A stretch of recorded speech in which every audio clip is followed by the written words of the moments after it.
ইমাম নববী রাহিমাহুল্লাহ বলেছেন, শুধুমাত্র এলেম অর্জনের জন্য হেঁটে যাওয়া এই হাদিসের মূল উদ্দেশ্য নয়, বরং এলেম অর্জনের জন্য কষ্ট করা, দীর্ঘক্ষণ পড়াশোনা করা, লেখাপড়া করা, উস্তাদের সান্নিধ্যে যাওয়া, উস্তাদের কাছে গিয়ে প্রশ্ন জিজ্ঞাসা করা এবং এলেম অর্জনের যাবতীয় উপকরণ সংগ্রহের জন্য কষ্ট, পরিশ্রম, ত্যাগ, তিতিক্ষা স্বীকার করাই হচ্ছে এই হাদিসের মূল লক্ষ্য এবং উদ্দেশ্য।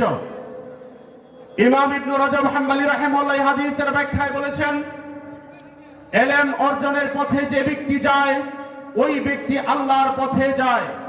কারণ আল্লাহর পথ হচ্ছে জান্নাতের পথ, আল্লাহর পথ হচ্ছে জান্নাতের পথ। যে ব্যক্তি এলেম অর্জনের জন্য যায় ওই ব্যক্তি মূলত জান্নাতের পথে হাঁটে।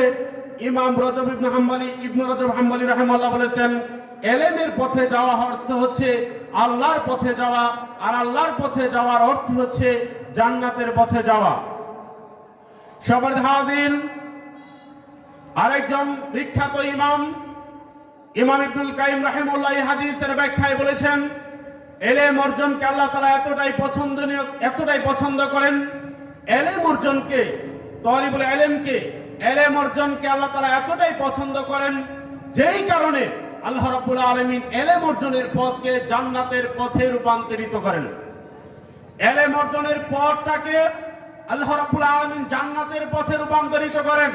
অর্থাৎ যারা এলেম অর্জনের জন্য হাঁটে, এলেম অর্জনে যারা পরিশ্রম করে, তারা কোথায় আছে? তারা জান্নাতের পথে আছে, তারা আল্লাহর পথে আছে, তারা জান্নাতের পথে আছে। অর্থাৎ তারা মৃত্যুবরণ করলেই জান্নাতে চলে যাবে। সকলে বলে আলহামদুলিল্লাহ।